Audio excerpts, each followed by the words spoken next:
Hey everyone, and welcome to Voices of Veritas, a podcast made by the church for the church. I'm Ryan Hennigan. And I'm Michael Bashaw. At Veritas Community Church, we believe that the gospel of Jesus Christ is at work in and through us, transforming all things. On Voices of Veritas, you will hear real stories of gospel transformation, spiritual insights, and heartfelt conversations that seek to encourage us as we follow Jesus. We invite you to join us twice a month to listen, learn, and grow in faith together.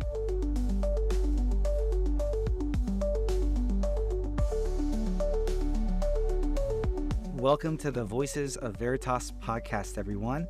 I am your host, Michael Bashaw, and I am joined with my co-host today, Ryan Hennigan. Ryan, what's up? You know what, Michael? It was a little tough getting here today with the traffic, but I'm glad we're here. Really excited about today's topic and the guests we have with us. Yes, we're all just a little extra sweaty from sitting in 100-degree traffic for an hour today. So cool. Well, today's topic is the rhythm of mission. And to discuss this topic, we have some guests with us. We actually have 3 guests today. So why don't you guys go ahead and introduce yourselves? Tell us a little bit about yourselves, where you're from, how long you've been at Veritas, what's your role in the church. Dan, let's start with you. Yeah, my name's Dan Kingsley. So I'm from the west side of Columbus, Hilltop. I've been attending Veritas for 2.5 years now. As far as role goes, so recently applied for deaconship. So it's still in that kind of process. But just, I'm grateful to be here, be talking about this today. Dan, I'm curious, what's the deaconship process kind of look like? I mean, like if you had an elevator pitch for it, what's that look like? An elevator pitch, yeah, that's fine.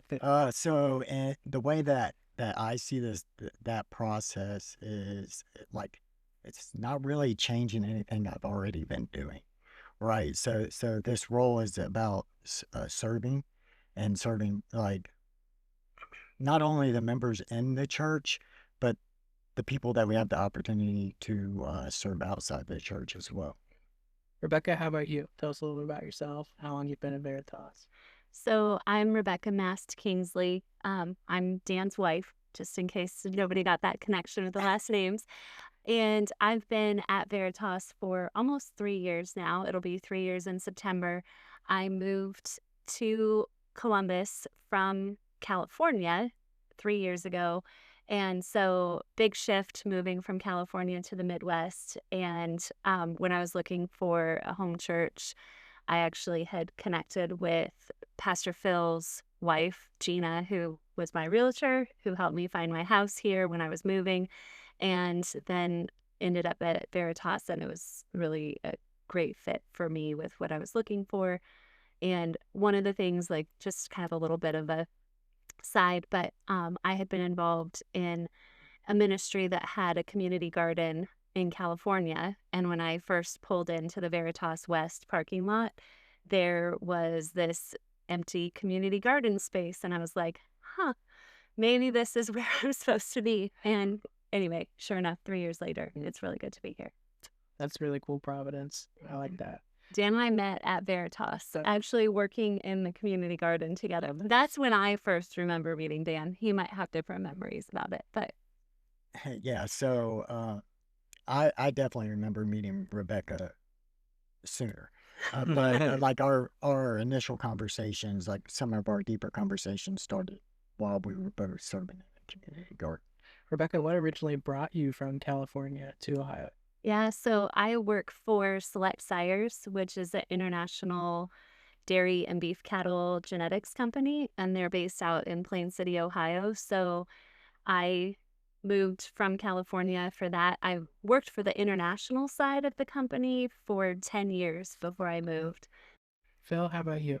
Yeah, my name is Phil Shimer, lead pastor at the West Congregation. I started there in 2019 as the pastor, but my wife Gina and I, our 4 boys, have been attending we're at the West Congregation since about 2015, 16, in that range. But came on as pastor in 2019, right before COVID. It was a great time to start being a pastor. but it's been just a joy to be serving there and meeting folks like Dan and Rebekah. Like you said, they are servants of our church, and it's exciting to see them kind of step into that process. And but we're excited to be here and talking about missions. This. Phil, you and I were talking a little bit before we started recording here, and you and your wife Gina, you guys basically grew up together, right? Yeah. Met, what did you say, second grade? Yeah, so this isn't going to be our love story podcast. Maybe that we could come in another time. But yeah, we met at a church on the west side, actually. Both of our parents went to the same church, and that's where we met in about the second grade. Started being interested in each other in middle school, high school, and became a couple, and never looked back. So we got married in college, actually. Our senior year at Cedarville, and moved back here to Columbus and the west side and started our family. So. Well, thank you guys for being with us today. Like Phil said, really excited to talk about the rhythm of missions. So with that, let's go ahead and jump into our topic. Michael, you want to go ahead and kick us off with maybe a discussion question? Sure thing. I'm just going to lob this out there. Whoever wants to jump in first, go for it. When we use the word mission in a church context, people usually think of missionaries or spreading the gospel. So what do we mean by the term mission, and why do we call it a rhythm? So growing up in the church, not Veritas, but growing up in the church, capital C, the word mission definitely connected with missionaries. I first kind of connected with it. My great aunt was a missionary in Africa, and she was a nurse. And so for my family growing up, we always had friends who were missionaries. My parents were very supportive of international missions, and I had a lot of exposure to that. And over time, I think for me, that definition has expanded not just to people who are going internationally, but for everyone who is a follower of Jesus is called to be on mission and to live on purpose. And so thinking about it from that standpoint, it's not minimizing outreach internationally, but it's saying this is a both and of whatever we do to reach the nations internationally and what we do like right here at home and how we connect. And so living on purpose, living out Matthew 28 of making disciples and showing up every day, like consistently in our walks. So it's not something that it's like relegated just to people who are going overseas. It's for all of us. What I think is great about what Rebekah's talking about is that if you know her, but you don't, so I'll let you know it's something a secret about her. Not a secret. If you go to their house, there's a map that has all the places in the world that she's been. With her job, she travels more than anybody that I've ever met. And she's been to probably more countries than anybody I've ever met. And there's just little dots everywhere. And yet, right, she's gone overseas so many times. But like what I have noticed about her and Dan now is that mission to go overseas and build relationships and do the work that God has called you to do is just as important here and significant here on stateside that it is at all of those places that you have the experience of going to. And, yeah, it's just pretty cool to see somebody who kind of lives in both worlds in a lot of ways, globally and locally, with that mindset of I'm joining God in the redemption and renewal that He's doing in this world.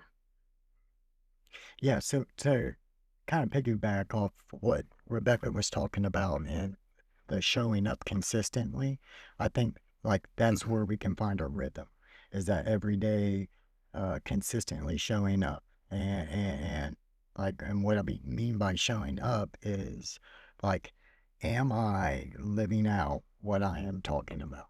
And like the opportunities here, like just in the West Side that I can think of, like there is a huge Somali population right in the West Side.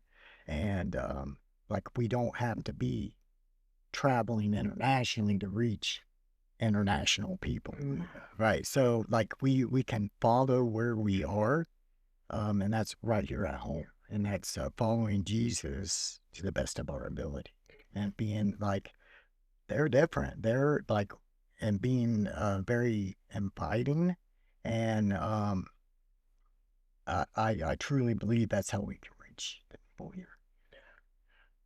If I remember correctly, Columbus has one of the biggest Somali populations in the country. Second largest. Second largest. Minneapolis is the only bigger one. Minneapolis. Okay. Yeah.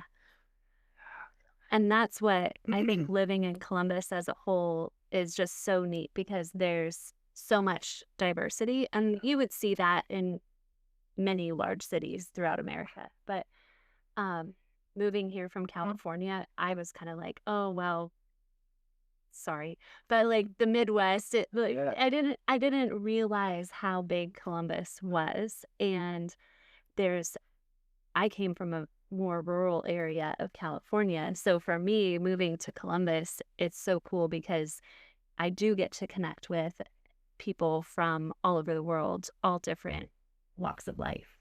When I was in college, I was a world missions major, and that's here. So the goal for Gina and I when we graduated was to go globally to the mission field. And when I graduated, we graduated with a mountain of debt, as most college graduates do.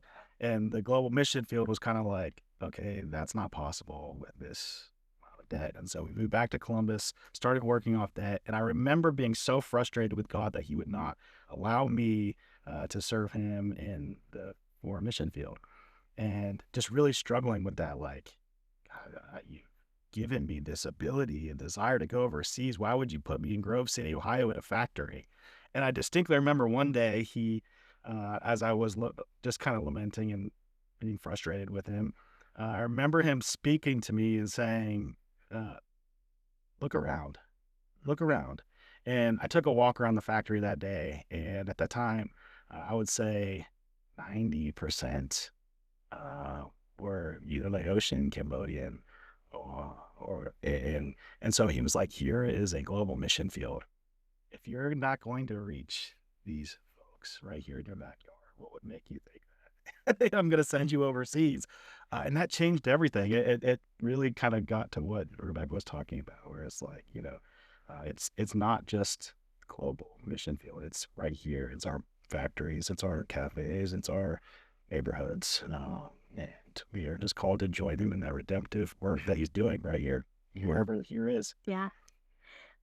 I think that's so interesting, because that's part of our story that I didn't know was similar. And I had, before coming to work for Select Siders, between companies, I had applied with a missions organization and was considering going to Tanzania to be full-time ministry, working in missions. And it would have been more of kind of an outreach and teaching English sort of thing. And I just remember being there and thinking, okay, this is really neat and I'm really enjoying it. But kind of like Phil said, if you're not doing those things in your backyard, would you do them internationally? But also feeling this conviction from God of, I have allowed you to be raised in agriculture. I've given you these different opportunities to be able to go into places where a missionary in a formal sense couldn't go. I'm not asking you to throw all of that away. I'm asking you to use that in a different capacity. And so I came home and I felt like, okay, that door is closed for me.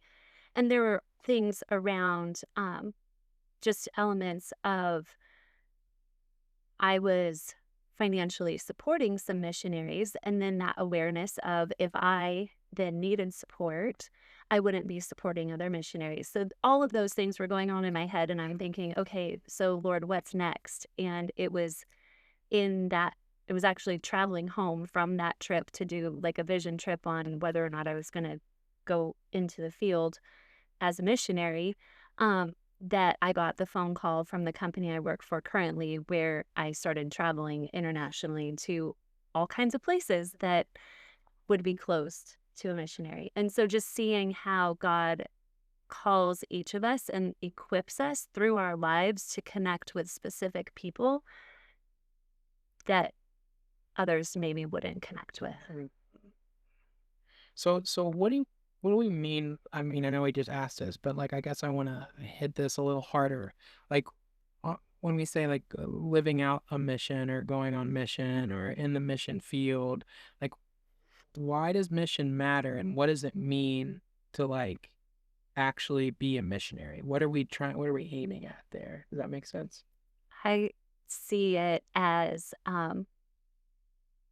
first giving people the opportunity to see that they are created in the image of God and that they have value and that they are loved by the Creator God, and that relationship's broken for any number of reasons, but restoring that broken relationship. And so when I think about being on mission, it's helping other people to see their worth as being an image bearer of God and needing the restored relationship that only comes through belief in Jesus. But if we don't like have that good news for people, and if we aren't connecting with people and sharing that through the way that we live day in and day out, as Dan was saying, or right where in our backyard, we miss it. And so, but it's sharing and living out the knowledge that we ourselves are image bearers of Christ who are redeemed by him into relationship with God, and then like having so much passion for that we want others to live in that same truth. Yeah, so I really like that, Becky. I also think something for me personally that was very important when I first became a follower of Jesus, it was that somebody met me where I was.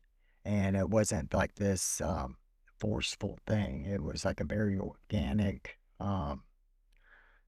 journey to knowing who Christ was. And I think when we are on mission and we're seeking people out, that's something to be very like aware of. And that's something I've tried to do and keep very, very much on the forefront of my mind is, okay, how do I meet this person where they're at and not be this hypocrite, quote. Yeah, this matters because it's God's heart. All through Scripture, from Genesis to Revelation, God is pursuing people, He's rescuing people, and then He's sending them to continue that mission, to continue that message of love and redemption for the world. And so we see that all over Scripture, that He saves and He sends and He sends again. Even when in creation, He created this world for us to exist in, to bring Him glory, to experience His shalom and peace. But we brought brokenness into the world. And so He's been in this story of redeeming that. And He sends people out not to cause more brokenness, but to bless. And is what He tells Abraham, like, go and bless the world, And that's what we're called to. And so it's His heart to see that brokenness become blessing all over the world. And it's just cool that we get to be a part of it. And I mean, to see stories of transformation all the time. Yeah, it's His heart. That's why it matters, I think. Yeah, I'm hearing in that like it's easy to think of mission as a goal, but that it's an action as a rhythm. It's a way of showing up that is pointed towards a goal, but is in itself like we all are on mission every day when we show up. Yeah. I think that's really beautiful. And I think perhaps for people who are raised in a church, there can be some baggage around the word missions or missionaries because there was emphasis on like the end goal and, well, how many converts did you have, and kind of a numbers sort of thing. And I think that this is an opportunity, and we have the opportunity to redeem that. God is sending us. He has sent us. That's always been true.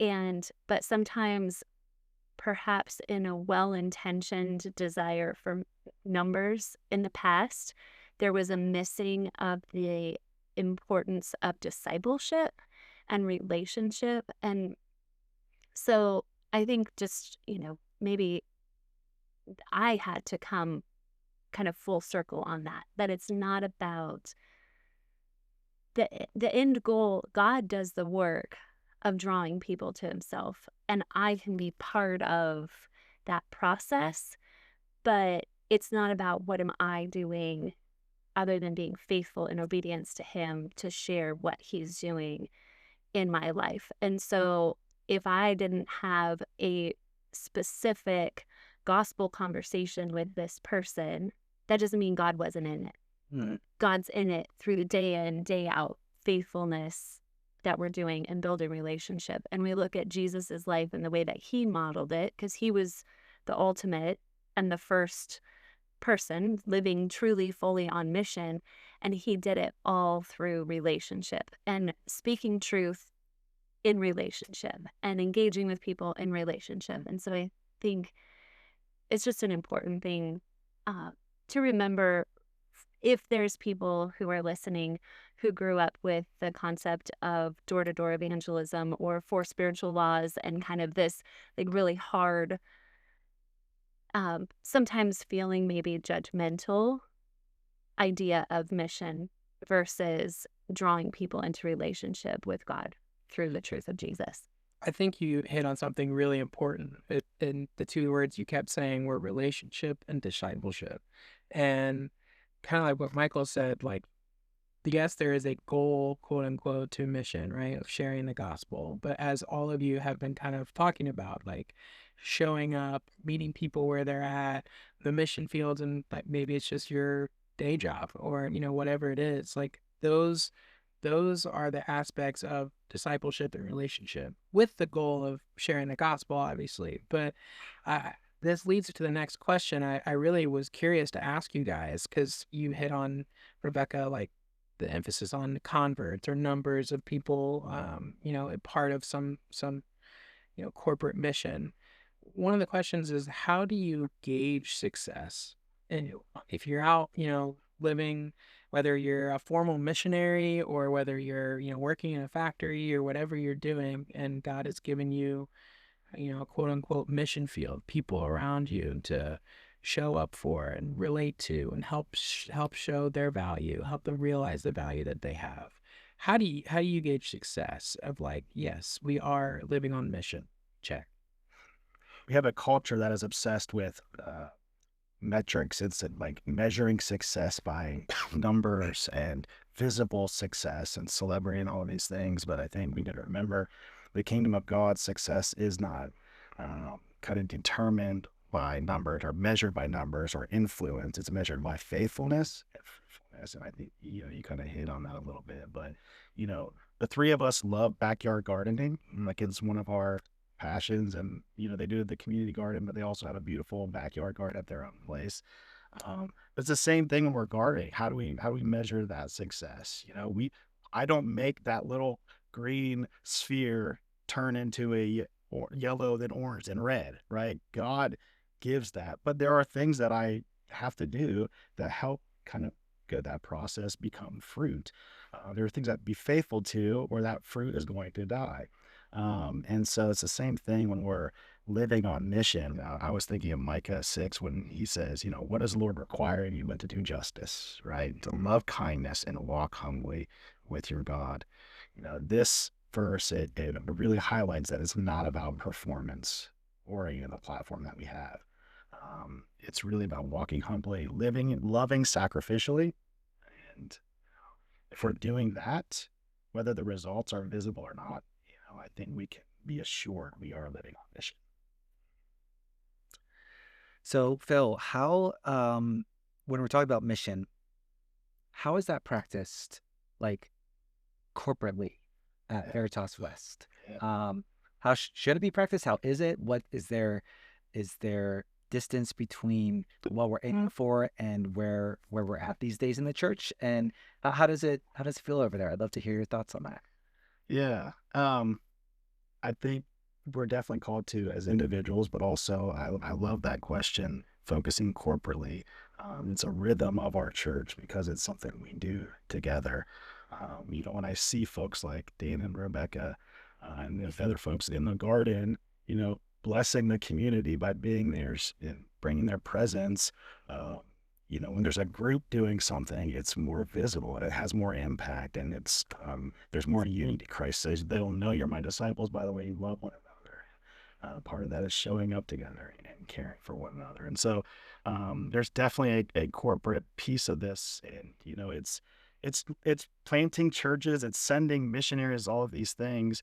But it's also, I think, as a one of the things I like to say at West is we want our church to be a place where neighbors become family. And the way that you do that, right, is you are a community of people that really pursue and be about hospitality, right? Welcome, right? Are your spaces and uh, the places that you gather together, are they a place where your coworker, somebody at the coffee shop, they could feel welcome there? Is it too intimidating to be there?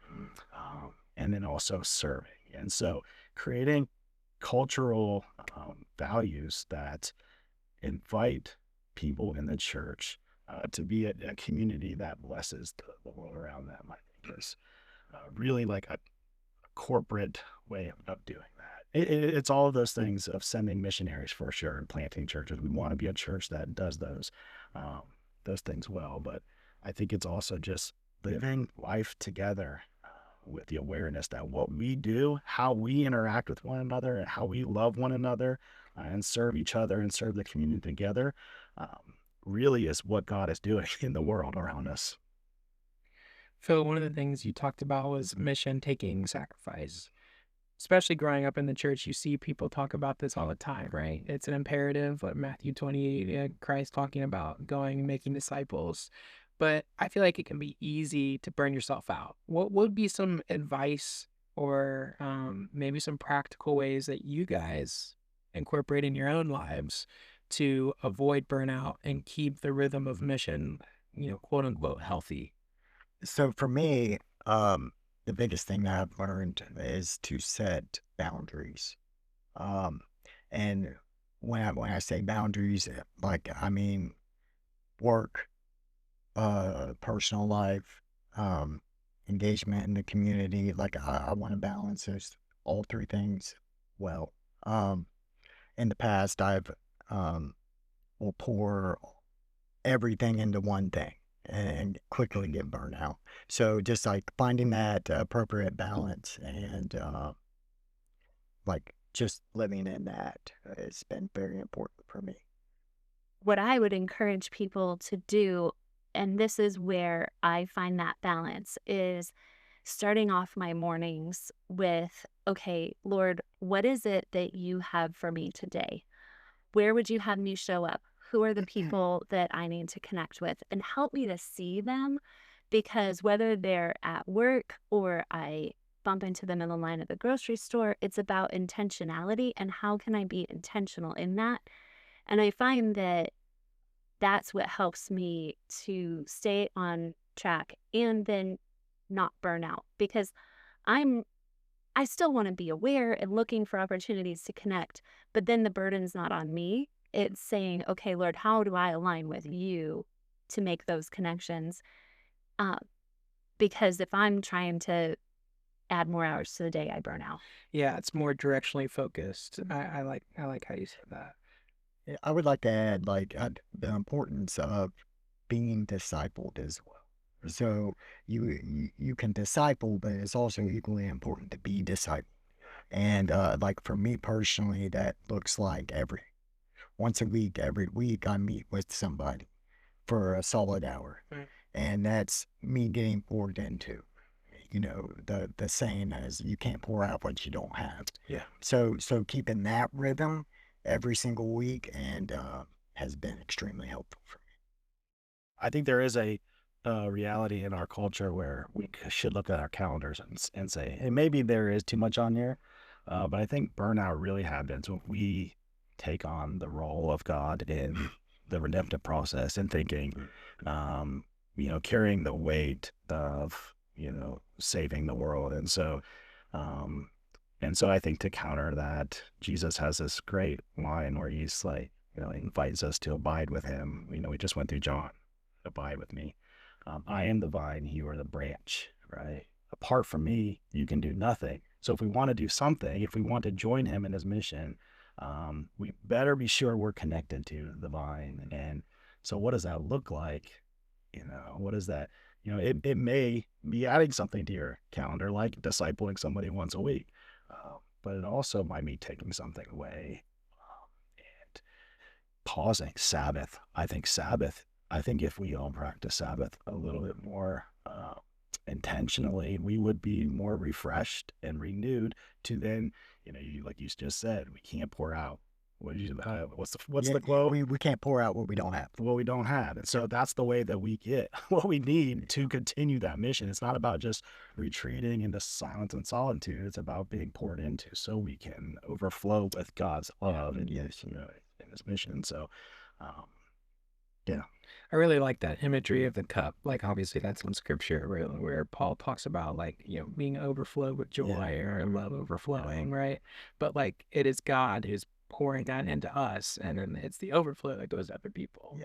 And some of the things that have, like, practically helped me, it's usually not avoiding. I'll say that. I usually don't avoid burnout. It's usually, like, I get there and then I recognize it. And so when that happens, things that have helped me are taking time to just be in the Word, because that kind of helps me recenter of, like, okay, it's not me. It's not my power. Why am I even doing this? Is it reputation? Is it to make myself feel better? Or is it, like, the gospel and reminding myself of the gospel? So that's been good. Sabbath has been a really important one for me lately. Ever since our church at the Short North anyway, I think was it 3 or 4 months ago, we went through the Practicing the Way through John Mark Comer, where he goes over some of the spiritual disciplines. And ever since then, like, the Sabbath spiritual discipline has been something that I've, like, really, really come to appreciate. And I've been trying to figure out little things that might go along with that. Like, obviously on Sunday we go to church, but, like, what are the things that I'm either going to add to that or take away? And I feel like how you said that, where it's like, it's not always because you're too busy and you just need to take something away, but maybe it's adding something. So, like, for me on the Sabbath, like, meal is really important. Like, I love food, if you couldn't tell, but I really think that that's something that I've tried to add to the Sabbath. It's like, not only do I go to church, but, I'm going to not adhere to my diet on Sundays, because it's a way for me to take a mental rest from, like, how many calories am I eating, or what am I, all this stuff. But then on Monday, you're back at it. So, it's quite a caveat. But things like that. I mean, Sabbath, scripture reading, I really do think some of those spiritual disciplines have helped me along the way after I've noticed the burnout. I really got to get better at, like, noticing that it's coming and avoiding it, or handling it right there instead of letting it, like, explode in certain ways, right? Because you become less patient, more irritable, or some of the relationships that are really important to you, they'll fall through the cracks or something like that. And it's like, when that happens, so you notice it after the fact. Yes, I'm right there with you. I definitely noticed it one time, way past the threshold of being entirely burned out. And that's when I think about, oh, how should I avoid this in the future? So I'm right there with you. I'm reminded often of my dad always used to say when we were younger, he would say, if Satan can't get you bad, he'll get you busy. And, like, that we can be committing to really good things, but is it the thing that God would have us stepping into? Like, is this my ball to pick up and carry right now? Or is me trying to carry all of them preventing someone else from having the opportunity? And I have to ask myself those questions sometimes. And it's helpful having other people who are discipling you or mentoring you or partnering with you in life, who are reminding you of saying, is this yours to carry right now? And it's maybe not don't carry that forever, but maybe in this season, it's not. Well, that's an important point that, I think we've all been kind of dancing around, though. It's like, mission is not done on your own, and one of the questions I wanted to get to was, how does, here at Veritas, we have 5 rhythms, right? Mission, service, learning, community, and Service. Worship. Thank you. I Yeah. was gonna say we always forget at least one.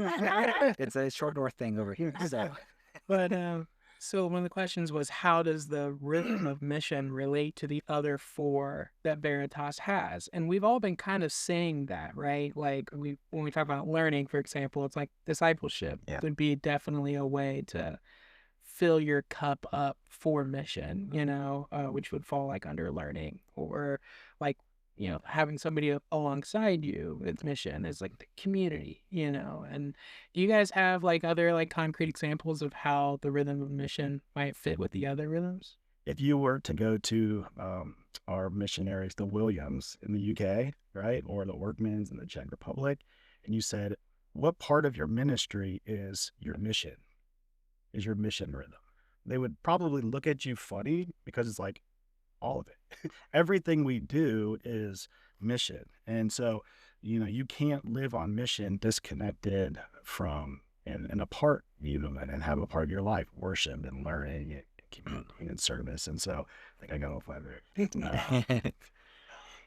They're all connected. I think particularly with mission, you can see that a little bit clearer in that, worship fuels mission, right? What we are passionate about, like you've heard about our garden, because we're passionate. We're not worshiping it, but we're passionate about it. So you're going to hear about it, right? And the same thing with Christ is if we worship Him, right, the world is that's going to overflow from our lives, and that's going to fuel why we do what we do. Learning equips our mission. Like, how do we know what to do, right? How do we know where to go? How do we know what we're doing, what we're saying? We spend time in His Word and learning and being taught by one another. Like the mission I have, the calling I have was taught to me by people in my church growing up and now being taught here at Veritas as well. And so, we already touched on it, but community displays the mission, displays the gospel to the world around us. And so, the more effective, the more healthy our relationship that our community is, the more kind of family feel it is, then people will take notice of that. That's very countercultural. Most people in our society feel lonely, feel isolated, and all by themselves. And so, and then service just embodies our mission. Jesus came into our world, and what did He do? He served over and over. He demonstrated what the mission looks like in flesh and blood, right? Wrapping Himself in a towel and washing people's feet. And so they're all part of it. It's just beautiful to see, that they're not siloed. It's all working together in this beautiful display of God's love, His grace. It's a really cool picture. And if there's not a flow chart of this, I think there should be, because I can visualize exactly how you're describing the way that these rhythms relate to one another. And it's like, I get chills. It's a very exciting picture of a Christian life. So I actually kind of want to take our discussion and kind of hyper focus, if we can, on like the actual act of sharing the gospel part of mission. Okay. So first question I would say is, in the culture that we inhabit today, like we've said earlier that, Columbus is has the second largest Somali population, in the United States, and it's very multicultural. And, coming from California, Rebekah, you didn't realize how big it was going to be. So especially in a culture like this, where there's just a plurality of views, what advice would you give to somebody who is actively trying to share the gospel with somebody around them? When you're talking about sharing the gospel, I would hope if you're a follower of Jesus, you know the basic message of the gospel, and so that God created us as image bearers, that He has a purpose for your life, that He loves you, right? But that we sin, and broken that, and then Jesus comes to redeem that by going to the cross for us, and so we can kind of work through the message a little bit, but it may be even more helpful right now. Just say how we are presenting that, and what we're bringing to those conversations and those relationships, our presence. I'm not saying it's more significant than the message, but maybe missed a little bit more than what the actual content of what we're saying. And so just that need for presence, right? Listening, right? Loving people, bringing honesty, humility, and grace into those conversations. And so first I would just say, listen first, right? Love well, respond with boldness and grace, and truth and grace, and love and grace.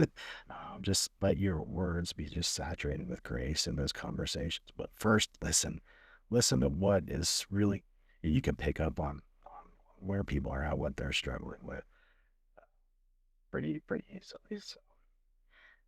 One of the things that I learned during a discipleship program that I participated in when I was still in California, it was a program called The Journey. And we focused, a whole session was on listening and on the reality that as believers, when we show up somewhere, the Holy Spirit is with us. And for us, that can feel normal because he's with us. But for someone else who doesn't have that experience, it's a really different sense if we are living in step with the Holy Spirit. And one of the things that to me continues to be very humbling is the work that I do. Sometimes I've had the opportunity to go to closed countries that missionaries wouldn't be able to go to. And just in living and being there, I get to answer questions sometimes. And so one of the gals when I was there one time, she said to me, she's like, "You're an American, so I think that means you're a Christian, right?"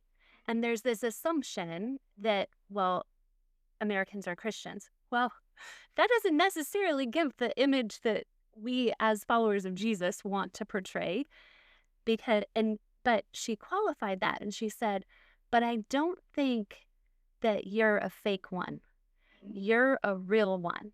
There's something different about you." And then she also mentioned another one of my coworkers who is also a Christian. And she said, "I think Americans might say it, but I think you guys are different." And I was so humbled because there wasn't a chance during my time in that country that week that I was with her for me to openly be saying, "Do you know that God has a plan for you and you're created in his image and that you're a sinner and need Jesus to restore that relationship?" There hadn't been that conversation, but she still picked up on something being different. I was going to add that because there was a moment when I, in my old company before I took on this role as pastor, I just was so mean to this lady at our work. She had done something I didn't like, and I just went off on her one morning. She left the building, cried in her car, and it was just, I shared this in preaching before, it is in a sermon illustration, so I'm not going to get into the details, but I was hurtful, and what it doesn't mean is that we were perfect is what I'm getting at. And so when she came back and I had a chance to apologize and kind of work through some reconciliation with her, that just doesn't happen normally in the workplace. And so I think it can add the way that we even present our weaknesses and our struggle can really, and maybe more so than our successes and our competencies, display the love of Jesus to our coworkers. Ironically, when I took on this role as pastor, I asked her, I said, "Hey, this is what I'm thinking about doing. Do you think this is something that I should consider?" And so this was like maybe a couple of years after the incident. And she said, "I always knew that this is something that you would be called to."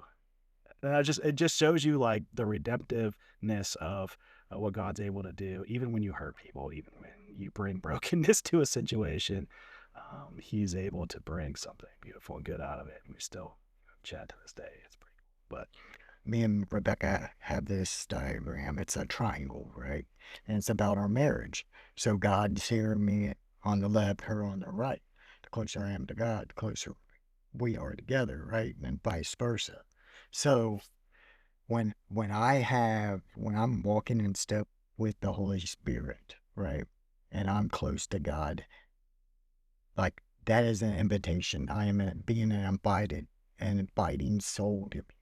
And I think that's like in your scenario, Rebekah, that's what she's seeing. You are walking in step with the Holy Spirit. You are this inviting soul. Whether you see it or not, God's love is showing through you. And I think that's where we can find the assurance. Like, how can we reach people with the gospel? That's how we can reach them with the gospel, is by being in step with Him first. Yeah. And that's one of the things that Jesus modeled so much. And like, I have to remember that sometimes. Like, He went away to be with the Father. And there were so many exciting things that the gospel writers could have included that He was doing with healing people and all of that. And yet they included multiple times where Jesus went away. He disappeared to be with the Father, or He, spent time in prayer. If Jesus went away to be with the Father, to have His cup filled, and staying in step with the Father like that was so critical for Him, how much more is it for me? If there are people in our church, me, whoever, who, either feels unequipped to be on mission in certain ways or lacking purpose in that, what would you say to someone who feels unable to contribute to the mission of the gospel in the ways that we think we're supposed to as Christians? I'd say welcome to the club.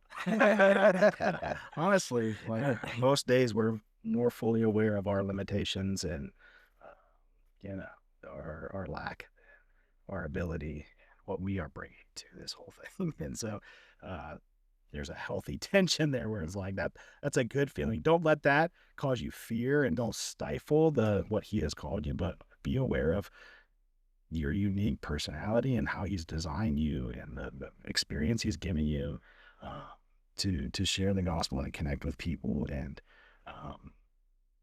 trust that He has given you what you need to fulfill what He's called you to do. That made me think of the Ephesians 2:10 passage, and I had to quick look it up to make sure I had the right verse. But like, being created by God for good works, and that He prepared that in advance for us to do. And so He is equipping us, and He's making us all unique. Sometimes I look around at a group of people and I'm like, wow, God, you are super creative and your image is very diverse, because you look at a group of people and everybody's different. And in that, the people that, Michael, you're able to connect with are going to be very different than the people that I'm going to connect with, because of where God placed us, and living out His mission in being faithful to what He's given us. And what are the things that we desire that get us excited? And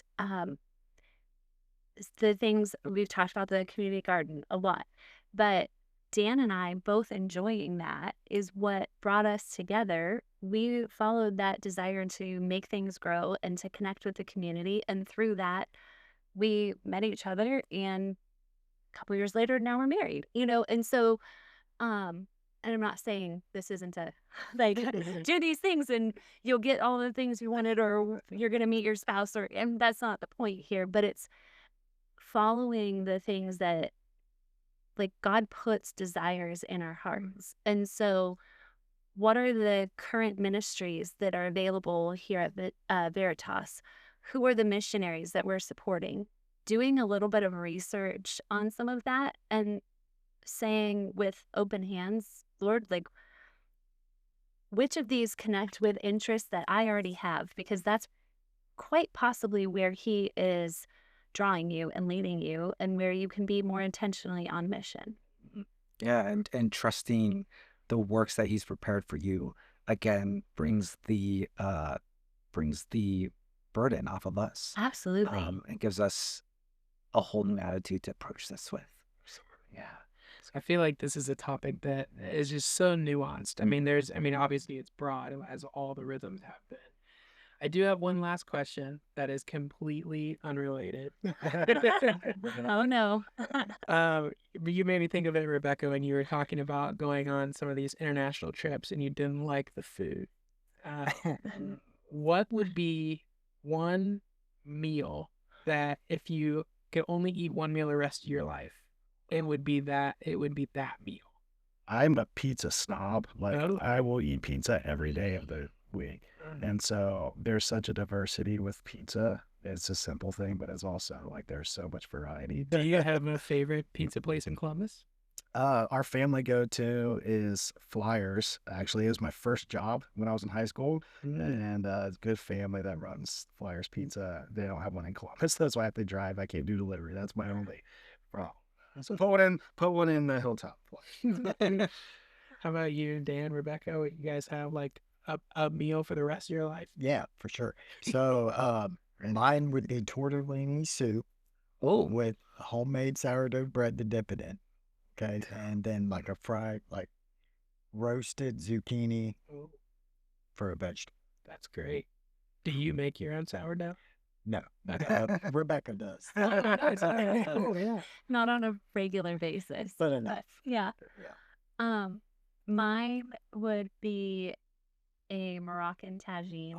That's That I'm gonna have to explain what this is. Yeah, This is so- amazing. So in Morocco, they have it's like a cooking pot, but it kind of acts like a crock pot. You set it on a stove, and so it's got a base, and then you put in it all kinds of different things. Probably my favorite one is chicken and lemon and olives, and it's just really like savory. And then you serve that with couscous. For me, like I always think about this like death row. You're on death row, like what's your last meal? For me, it would be like porterhouse steak with like a mushroom sauce on top, side of mashed potatoes and gravy, and for dessert, I would have to do a black raspberry cobbler. How are you, Michael?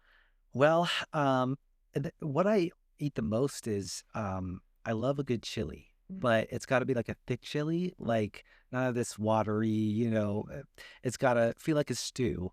And if you put sour cream on it, some hot sauce, cheese, and the sourdough bread to dip it in. Yeah, that's a good one.